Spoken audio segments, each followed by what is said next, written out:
રામ રામ સીતારામ જય વસરાજ બધાયને કેમ છો? આઈ હોપ બધા મજામાં જ હશે. તો આપણે સવારમાં ઉઠી દુકાને આવી ગયા, દુકાન ખોલી, ધૂપ દીવા કરી અને બેઠા છે દુકાને.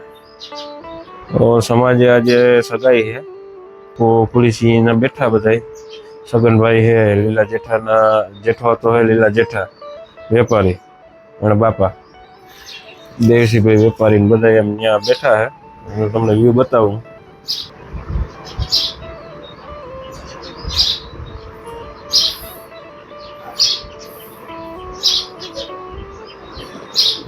જો બેઠા બેઠા બધા બીજીના ધવાડા કાઢે ને વાતું ગપોડા મારે સવારમાં. લીલા આ કોણ હે કાયા ઘરનો આ લે હા તો અટણ મેં તમે સમાજી જઈએ નાથા તમે સમાજી જેઠા હતા ભાઈ નાથો નાથો હતો તેનો બાપ નાથો હતો તો ગો હળેરાટી કરતો એનો દીકરો જેઠો અને જેઠો હતો. હા એ ઓલો પડે ગો ઓના પગમાં અટવાણો એને હજે આગળ આણા વ્યાના વ્યા હજે આ હગાઈ કરે એવડે થઈ ગયો તો હિસાબ તો કરે આ છોકરા લે કેવડે આનો થઈ ગયો. હા હા એ જ કા અરે આવે રામ રામ એ બખલાવાળા હે ને રામ રામ વાહ આય એ આય રામ રામ ને આવડતું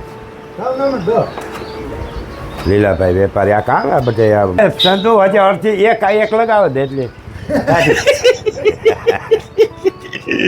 હવા મેં ઈઠું છે કે એક મારી પર જે મને કે અડધી ઘટે કે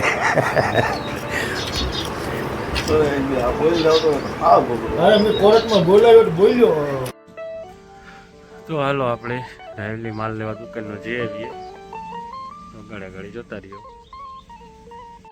તો પરમ તારે કીકોર આવું હે કોઈરી ને જ જવું રાયલી જવું મારે કઈ રાયલી કામ તારું કામ હે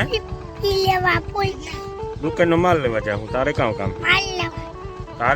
હે ઉતર હેઠો તાર ને તાવું ઉતર આપણા ચેનલ નામ કામ હે કે દે લખણ કોટો કે લાઈક કરજો શેર કરજો સબસ્ક્રાઇબ કરજો કોમેન્ટ તો જરૂર કરજો. હા ઓકે બાય હાલો પછી મળીએ. તો અમારા એક કાકા રસ્તામાં ભૂટકે ગયા. મજામાં કેમ છો બધા યુટ્યુબરો ને આનંદ મજામાં જો બસ.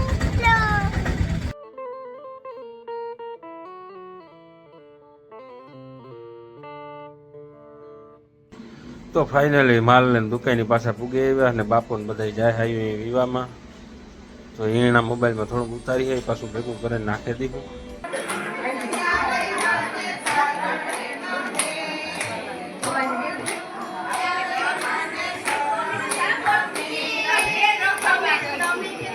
યા રોડિયાય છે હા એના દીકરાને દીકરીને પ્રસંગ છે અને 12 ફરો બે યા રોડિયાય છે અને બહુ સત્સંગી છે અને માણસ આવે તો એ માણસ બહુ વાલા લાગે.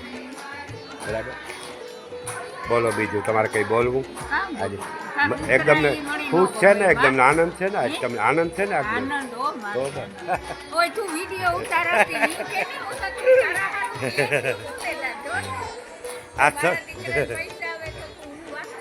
આ સત્સંગ મંડળ છે અમારું ગામનું રૂડિયાઈ છે અને સારામાં સારું સત્સંગ કરે. સીતારામ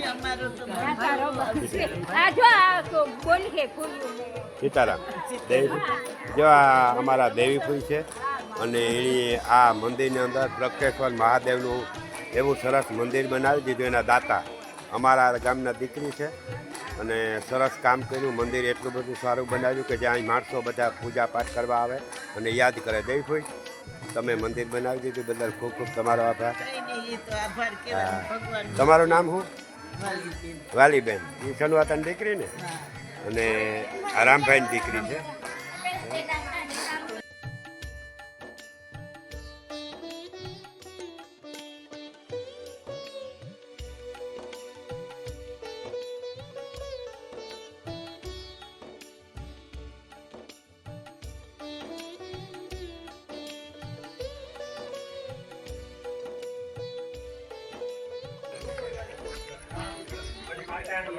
આ જમવા માટેનું સરસ મજાનું મેદાન છે અને આ ચારણ માતાજીનું મંદિર છે. બોરાણાથી 1 કિલોમીટર આ બાજુ અને ગામથી 2 કિલોમીટર બરાબર.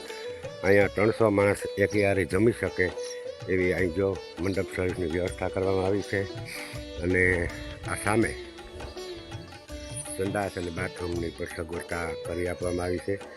અહીંયા ઘણા સગાઈઓ 2-3 લગ્ન આગળ પણ થઈ ગયા છે અને હવે અહીં આજે જે લગ્ન છે એ દીકરીની જાન આવે છે. તો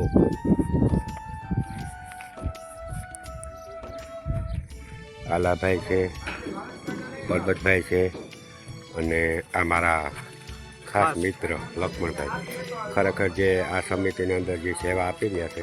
લક્ષ્મણભાઈ, ખરેખર તમે વિશાળ જગ્યા બનાવી માતાજીને. હજી મારે બતાવવાનું તો ઘણું બધું બાકી છે.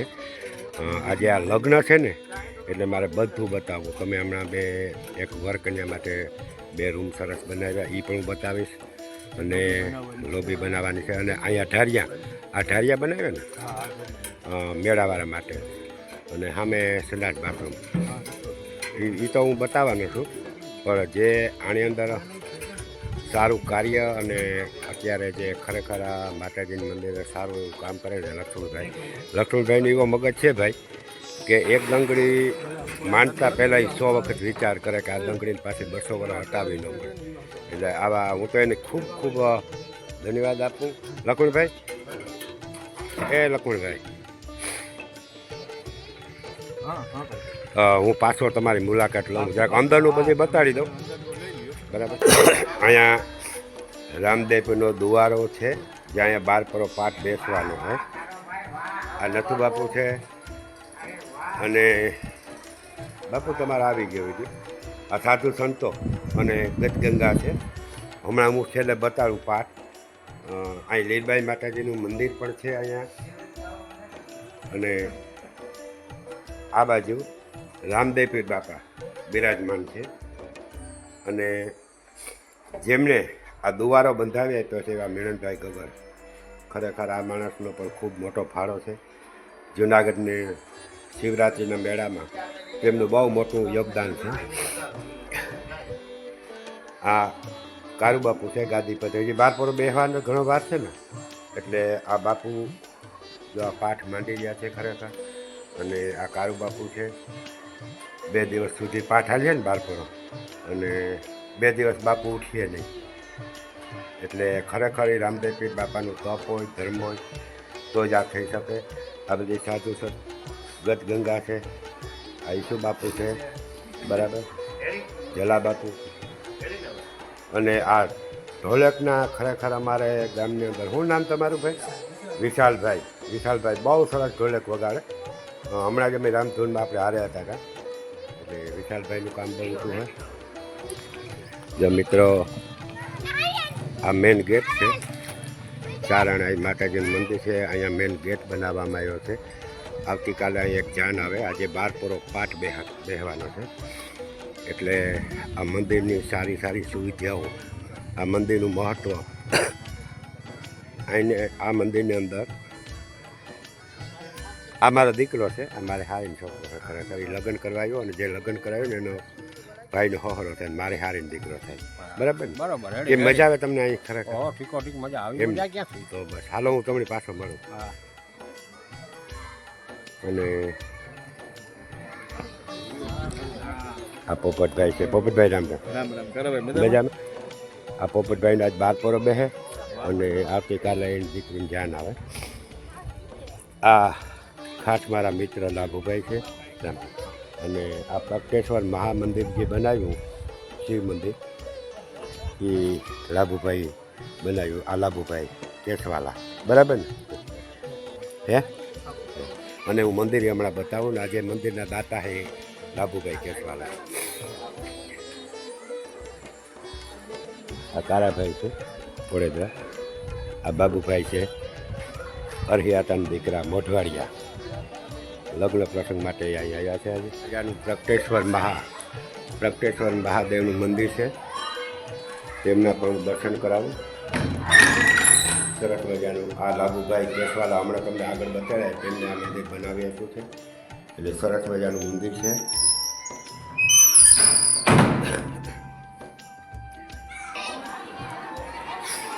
સોરી મંડપ, સરસ મજાનો સોરી મંડપ ગોઠવવામાં આવ્યો છે. અને આવતીકાલે પણ અહીં જાન આવે છે વિસાવડાથી. શુભ છે બધું. તો સરસ મજાનું અહીં રસોડું છે, ચૂલા છે, કોઈ પણ વસ્તુ અહીં લઈને આવવું ન પડે એવું સરસ મજાનું રસોડું. અને આ કંદોયા હે મનાભાઈ ને મનાભાઈ બહુ સરસ, બરાબર. અને અહીંથી આ જમણવાર માટે આપવા માટેનું આ જમવાનું મોટું મેદાન છે. એટલે અહીંની 500 થાળી, 1000 વાટકા, 500 ગ્લાસ, બહુ સુવિધા સારામાં સારી છે. અહીંયા 3-4 લગ્ન પણ થઈ ગયા છે. અને આજે 12 પાઠ બેસે અને આવતીકાલે